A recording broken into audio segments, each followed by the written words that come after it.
Hello there, and welcome to 3Spoonies. We're your hosts, Karen, Joe, and Claire. This is episode number 40, and we're discussing marketing with PR. Join us as we dive in.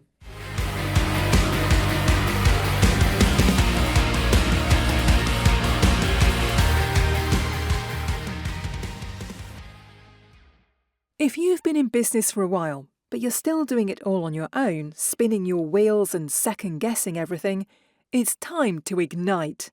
I'm Sheena Whyatt, and my Ignite membership is a business growth accelerator designed to help you build momentum, with missions, tools, and gamified support that makes it feel doable again. For just $6.99 a month, you'll get a powerful mix of structure, motivation, and community, all at your own pace. Explore more at heroes.kapowme.com/start-ignite. Hello, I'm Karen from Pony Pony Pony. And I'm Joe from Bright Cat Business Solutions. I'm Claire from Sparkle's Gift Boutique. And we're 3Spoonies navigating our way through life and business with not enough spoons. This week we are joined by the lovely Liz. Hello, Liz.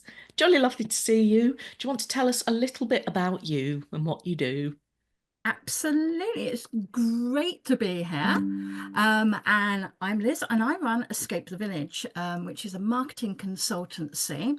I've been in marketing for about 30 years. I've had a tranche of time in corporate, but these days I specialise in working with small businesses and rural businesses and doing everything I can to help them escape their village and get found. Marvellousness. Well, we're really excited to see all the suggestions you're going to have for us this week. So I'm going to pass over to Joe, who has some questions. Whoosh to Joe. Whoosh. All right, thank you again for coming, Liz. So our topic this week is marketing with PR, which is the final one currently in our marketing series, and it's one we know nothing about, really, other than blindly throwing stuff at the odd newspaper or publication. Could you give us an overview of what marketing PR with PR is? Absolutely. It's about building relationships, really.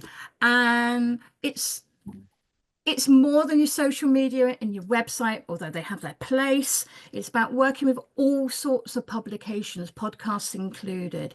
So podcasts, magazines, newspapers, locally, regionally. You've got the niche press as well. So for example, I might work with sort of Farmers Weekly or Farmers Guardian, online publications, and about piggybacking on them and all of their audience and their exposure. Fabulous. I think that makes sense. Now, if no one's ever even attempted anything PR based, other than say your social media, your website, that's the other part, like marketing, we're focusing purely on the PR part. How would you suggest someone makes a start? I think the starting point is actually making sure you've got everything in place, like those social medias and the websites, because any journalist is going to do its research on you. So make sure that you can establish yourself as an expert in your area. You don't need things like media packs, but they're useful. Make sure you've got professional photography. None of the selfies down at the beach with your best mate in the background, and get everything in place to begin with. And what we recommend our clients do is to start building their dream list of journalists as well and publications. So we actually have a media list in our CRM, and it's all segmented. And we're always looking for new publications. We're always looking for new journalists that we can build relationships with. And so that is sort of like the starting point.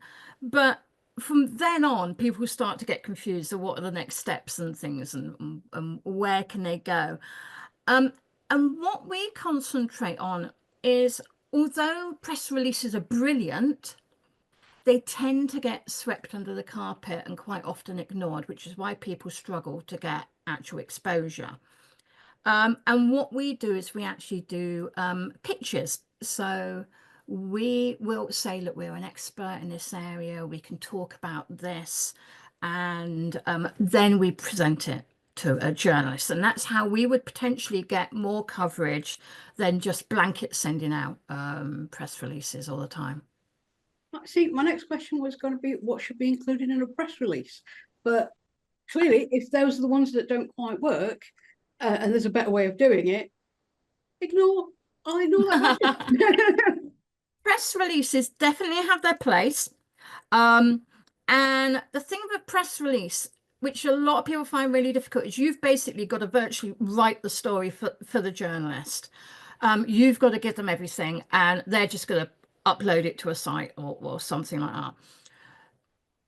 And they get bombarded by so many press releases from lots of small businesses as well, trying to get that little bit exposure, that unless it's something they're looking for, or unless they know you already, they're just going to go, oh no, it's another press release and things. So they do have their place, especially once you start to build a relationship with certain publications and with certain journalists, because they recognize your email, they recognize your name, and they go, oh, okay. And then they start paying attention.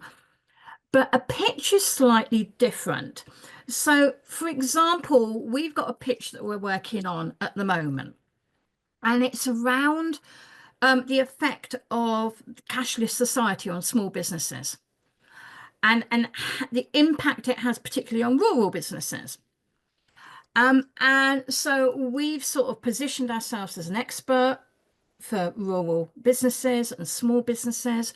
We've given them examples, and we've referenced back to where the cashless society and people sort of using cards more, not carrying cash, has been in the press.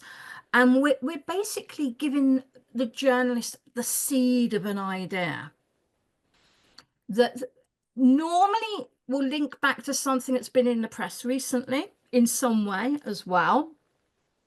And then it's not down to us to write it. What happens is the journalists go, oh, that's really interesting. And they will come back to you, and they might interview you, and they might do a bit more research, and then they develop the story. So there's a little less pressure there. But I think the other trick is don't just send it out to one or two. You've got to send it out to loads of people. And you've got to be consistent. So I've got to be honest, hands up, I do cheat a little bit. We've got our media list, and we are always researching to add to that media list. I do work with another PR consultant, and between us, we sort of come up with a plan for the year. We draft the pitch, and then I give it to my VA, and she sends it out to the people on my list in batches of 10. So we get that consistency, because I'll be honest with you, I'm not very good at that bit. So that's where having that backup, having a fabulous VA can really sort of help you. And that's where sort of your name starts to get recognized a bit more every time you pop up in somebody's inbox, or you comment or you like on somebody's sort of dare I say, Twitter/X or Blue Sky or LinkedIn, etc. You start to build that relationship. It's not an overnight thing. Fabulous. So find out who you want to publicize your stuff, stalk them. I think we can do that. Definitely stalk. Absolutely. And don't aim for, a lot of people go, oh, I want national press. You've got to build yourself up there. Even getting exposure with the local press is brilliant, because especially if it's online, you're going to get a backlink to your website, you're going to get mentions for your social media and things like that. Try and be a bit niche. Think about the radio as well. Think about podcasts like this. It's all really, really great PR. I mean, just looking at my list now, I've got some niche stuff on there, like we've got automotive journalists, we've got agricultural journalists, We've got equestrian journalists, and then we've got national, global, local, etc. as well. Good to know. I mean, we are building. We've got a very small list. I'm assuming compared to yours of people that are within sort of the disability niche, as well as national, local, to all of us. So yeah, we're working on that. So, but it's always good to know you're going along the right lines. Karen, you do our PR bits. Do you have any questions listening to that? Yeah, how I'll get lots of things, particularly on Instagram, going, "Hi, we're from Super Awesome Women's. Would you like an editorial in our magazine?" And you look into it and it's like, "Oh, I've never heard of that before," and neither has anyone else. Like, is there a way you can weed out less than legitimate sources who may end up charging you lots of money to not be seen by anyone because they basically don't exist? Absolutely. Unfortunately, that's becoming more and more sort of frequent for a lot of businesses get tripped up by that. It's quite expensive. You shouldn't be paying for editorial, basically. An advert, yes. Some people also get tripped up by an advertorial. So Mm. it's basically an advert that looks like an article, but it's not. And then they charge you for that. Normally ridiculously extortionate sort of fees. I think the trick is always do your homework. Ask for their pack release. Ask for their information. They should be able to tell you about their distribution. They should be able to tell you about their readership. They should be able to actually sort of back up these things. And if there's even the slightest doubt, walk away. Mm. Yeah, I think that's fair, but I totally understand, especially when you're starting out. It's like, oh, someone's interested. And it Yeah. can be quite a knock to find out actually they're not. They've probably sent the same message to 1,000 people today. And Get it all the time. I find actually the biggest culprit platform-wise is Instagram for that. mm, You get messages coming through on Instagram all the time. Oh, we'd like to feature you, or we think you'd be really great in the top 100 of so and so, so and so, and it's like some obscure publication in the outback, sort of about 3,000 miles away from you. So yeah, it's quite tricky, and it can be sort of you've got to grow a bit of a tough skin, I think. I get them ones on Instagram and they're not even related to the business I do. It's like, oh, you'd be great for our pet feature thing for dogs. It's like, well, I don't have a dog, I've got a cat. Like, and it's always like, oh, you'd be great for this. And I'm like, no. You're like, look at your profile, person's profile before you go and, just spam them and harass them. Absolutely. I had it literally overnight and this morning on one of the profiles that I manage for a client. And it's, dear sir. Well, for starters, it says she, her on their profile. It's very, very poor English as well. And he insisted on saying sir. And in the end, I just turned around and said, look, not interested, thank you very much.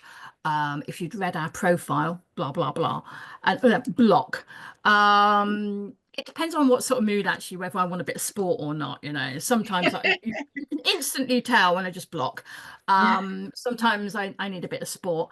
And I think probably, if I'm honest, the way to go is with you reaching out, because they're not going to come to you until you get to a certain size and you've got a certain reputation and a certain brand, and you've been around for a while and you've worked with a few people and you've already had some press coverage. So if you've got people approaching you and you've never done anything before and it's a relatively young business, then the chances are yeah, they just want to unfortunately sting you and get some money out of you.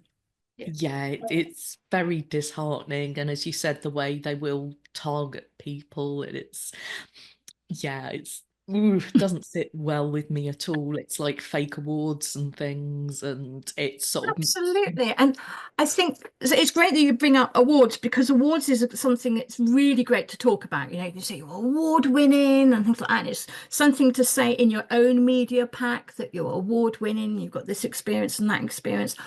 But again, we're seeing more and more of it. I mean, we've all been to business awards. We've even sat around the same table at business awards. Um, but again, even at sort of nomination stage, if they want to charge you a lot of money, or if you get an email out of the blue saying, "Oh, you've been nominated," do your homework. Don't just go, "Oh, that's amazing."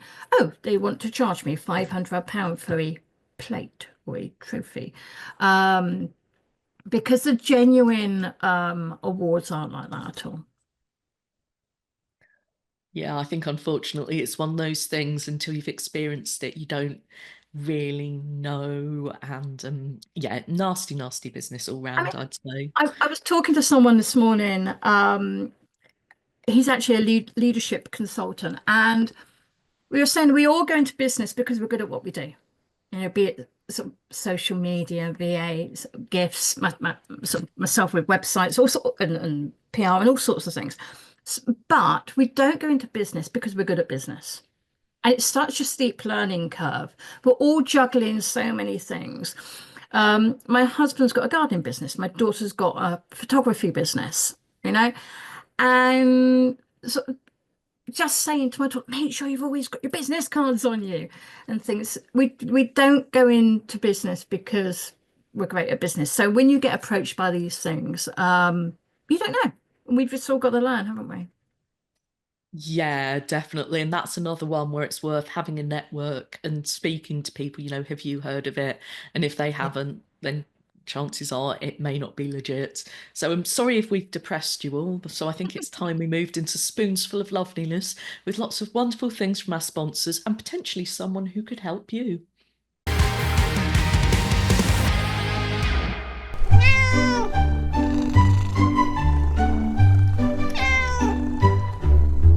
Are you thinking about writing a book? Our mentorship offers help every step of the way. Whether you have writer's block, a vague idea, or a complete plan, let us help you to turn your ideas into a finished book to be proud of. As fellow Spoonies, we know how important it is to pace yourself, so our mentorship packages can be tweaked to match your needs. greencatbooks.com. Create your legacy.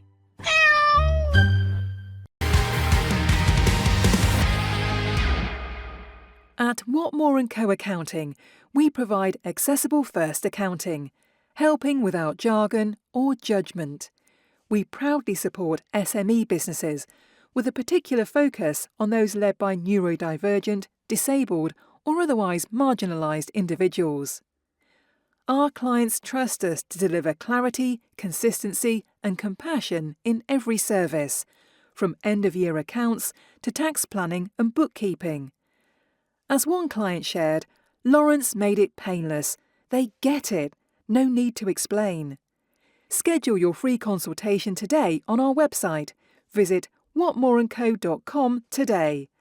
Watmore & Co. Accounting that understands your business and your needs. Welcome back. We are talking all things marketing with PR. We left off on a depressing note of people are out there to scam you, but it's okay because we have Liz with us and she is telling us the pitfalls and things and what to look out for. We recently set up a new Instagram account, so it wasn't on my various other Instagram accounts just for the podcast. And it took about 3 weeks before the scammer of, do you want to be featured in this, founders? Made me a little sad. But anyway, so if you've gone out, you've found your publications that you want to be on there, you've sent them your pitch, because we're not sending out press releases. What do you expect an answer saying no thank you or yes? What's like the rate? Is it a standard thing? Yeah, I mean, what I would add is don't discount freelance journalists, because these days more and more freelance journalists work for big national magazines and newspapers and and online publications and things. So although sort of you might look, let's say for example the Guardian, look at their journalists, there might be other freelancers that will also work for them. So what we do is we will send out a tranche. We'll send out a pitch or story idea to 10 journalists at a time,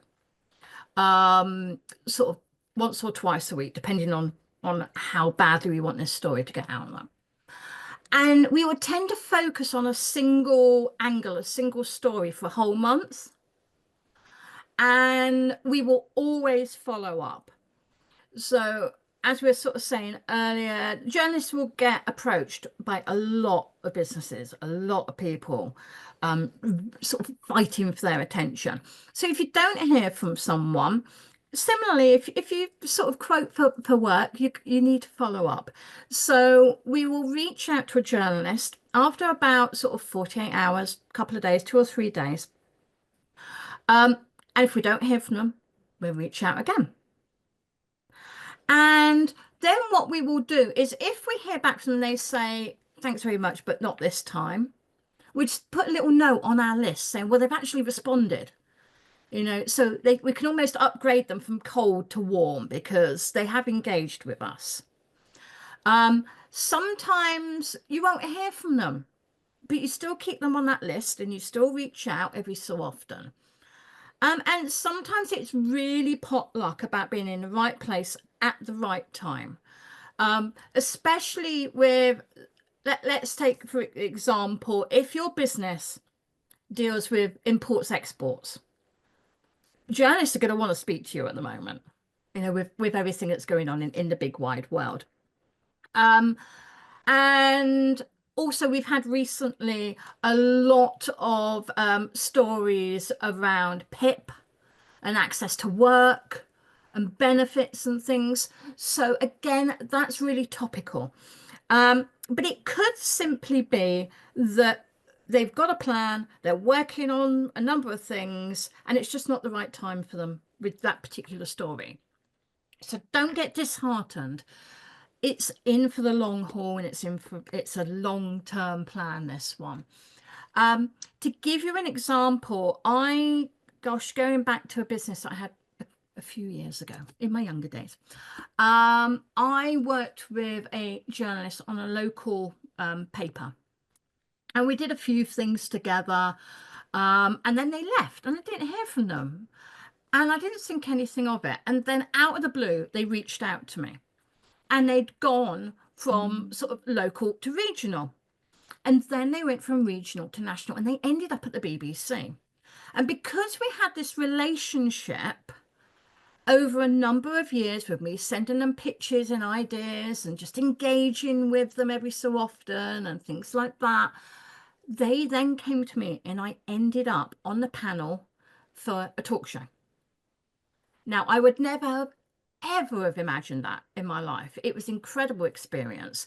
And I would never have got that unless I built that relationship with them at a local level. So it's a long-term game.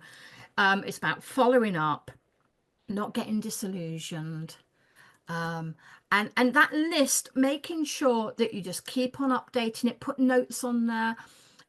If you use any sort of CRM, and you can even do this in a spreadsheet, I recommend that you use tags, you know, so you can filter it. You know who's responded, who hasn't responded, who you've sent which story to, things like that. It makes life so much easier. Yeah, tags are super useful, as is a nice spreadsheet. You do love a spreadsheet. I do. I love our spreadsheet. It tells me what's going on when and who I need to poke. Oh, I love a good spreadsheet. Yes, absolutely. So if anybody asks me to build them one, I will cry. No, I like our spreadsheet. I don't mind making spreadsheets. There's a difference. But yeah, so perseverance is the key. Yeah, that's it. I mean, it is. It's about little and often, about being persistent and consistent. And just don't be disillusioned because, as I said, the story might not be the right time for them. They might be working on something else. If they start to see you as an expert, though, that takes time. And once you're seen as that industry expert, that's when people will start coming to you.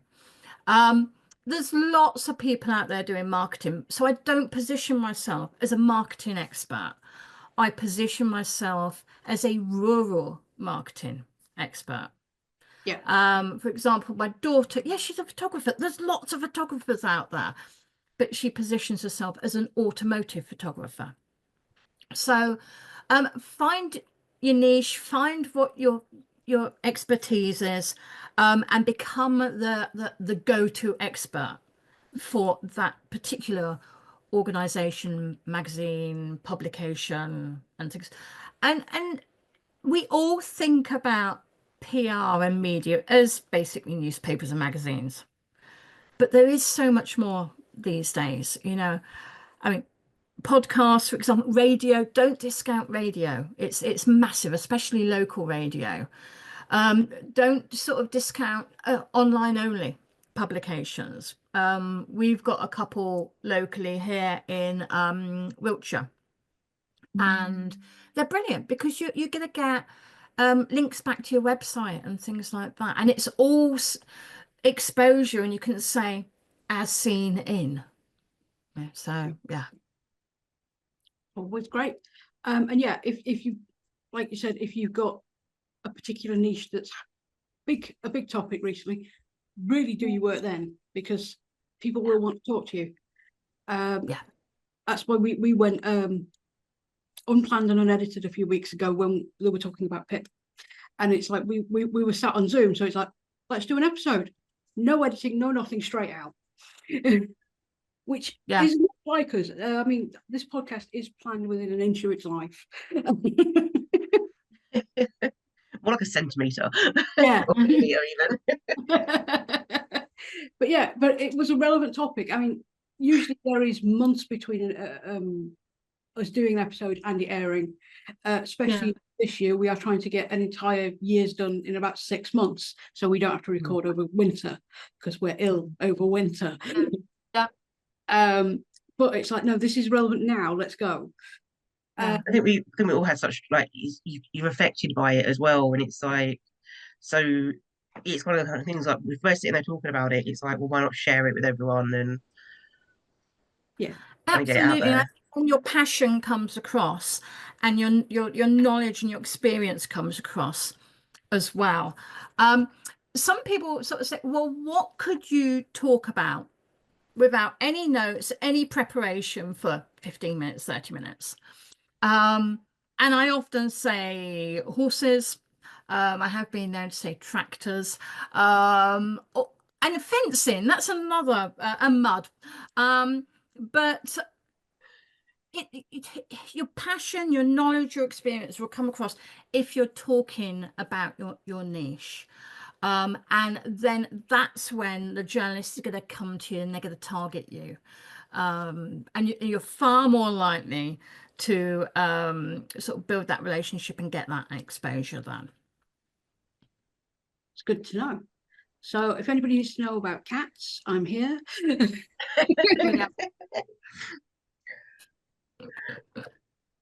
Okay, before we carry on, any questions for that lot, ladies? Yeah, it's sorry, I'm going to add a bit of context first for listeners or readers who might not have come across it. But there used to be a great thing on Twitter. It was hashtag journo request, and it would be if journalists were looking for a specific person. So I don't know, single parents who've been injured in Lego brick related incidents, or for people who wanted to share a story that would be potentially interesting for journalists. But lots of journalists came off Twitter because of reasons. So I was wondering, is there any equivalent to that, or Absolutely. anything now? I mean, there are still journalists on Twitter, and I still do monitor Twitter.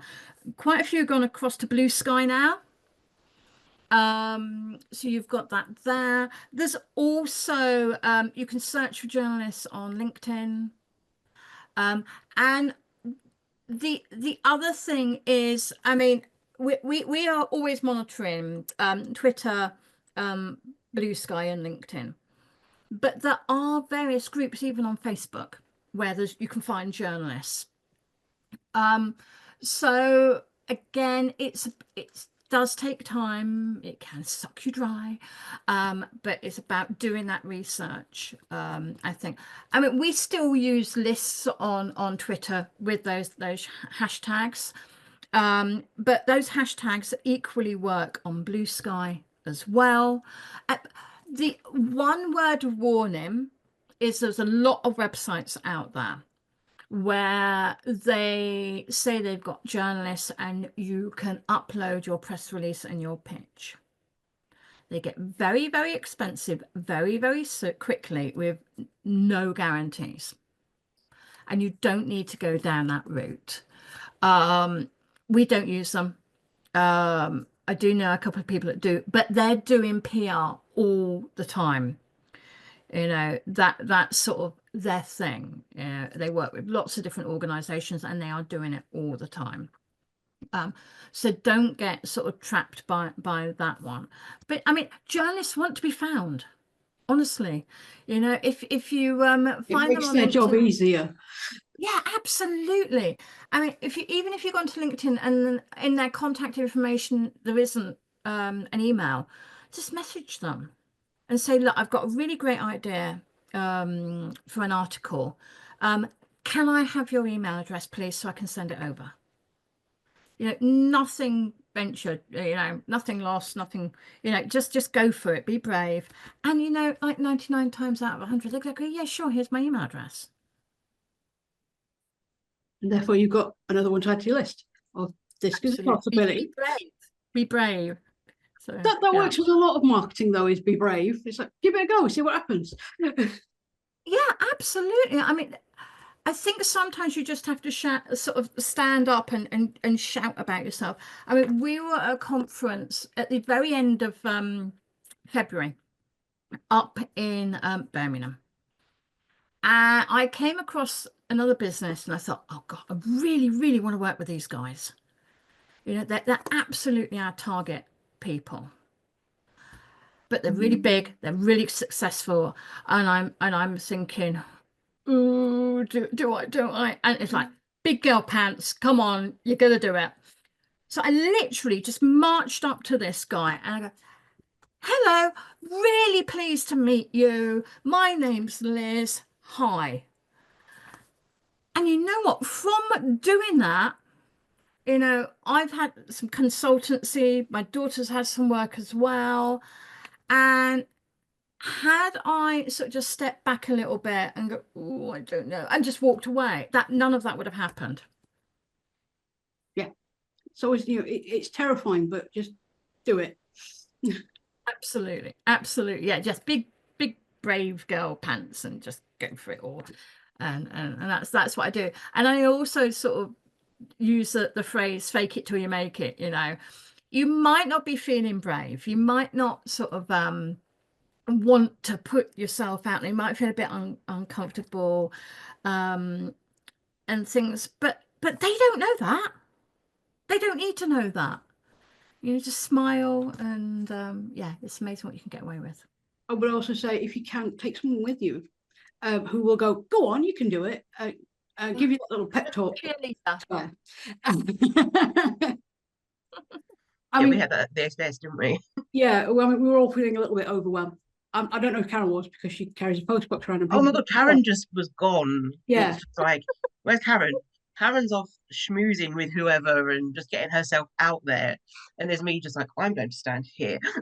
That's because I was on ADHD meds. Yeah, we needed a lead for Karen while we were stood in the queue waiting for photographs. It's like, Yeah. she's on again, where is she? But yeah, she was just off. And, you know, her postbox is an amazing idea to shout out before an event, because people then come to her. Whereas, yeah, me and Claire were a little bit overwhelmed. But we got there. I was a lot overwhelmed. I'm like, oh my God, there's so many people. Just like, can I go and hide? The answer was One of the things that I did that I mean, I haven't got him to hand actually, but we've got a foster hedgehog at the moment. So I was going around everywhere with this little cuddly hedgehog. And I even went up to name drop Theo Pathetus and go, can we have Bert the hedgehog in our photo with us, please? He's like, yeah, bring Bert in like this. So, it's almost like a comfort blanket, isn't it? You know, Yes. it gives you an excuse, it gives you something to talk about. So yeah, we take Bert with us, little cuddly version, not quite so spiky version. I do like the spiky version, though. He is adorable. Yeah, I think having something to hand can be really useful, even if it is just business cards, which don't have to cost a fortune. Sometimes sort of the action of sort of getting them out and sort of taking them and handing them over gives you a little bit of time to think as well. Absolutely, it's almost like a distraction, isn't it? And it gives that other person a focus as well. I would. Many business people seem to be introverts that have got sort of trying to put themselves out there. Once you get talking, everything's fine. It's But that initial it's just, initial. no, people, run away. I think that counts for online as well. Yeah, I think that one of the tricks that I was taught, because I've done sort of speaking, I've been on stage and lecturing and things like that, but actually they're all normal people out there just like you. You know, they all, regardless of how big their businesses are now, they all started like us. You know, and they're just normal people at the end of the day. They all go home, the cars break down, you know, they drop their coffee cup, their favorite coffee cup sometimes. You know, they're all normal people at the end of the day, which helps me personally to be able to go ahead and sort of approach people. I mean, I've been quite cheeky at times. I've been at an ice hockey match a few years ago, and I spotted someone, and I said to my partner, I said, right, at the interval, I'm gonna go and speak to them. And he goes, what? And I'm like, yeah, I'm gonna go and speak to them. And I did. And they were connected to Country File. And then I also did it out dog walking once. I spotted someone dog walking, so I always have my business cards on me.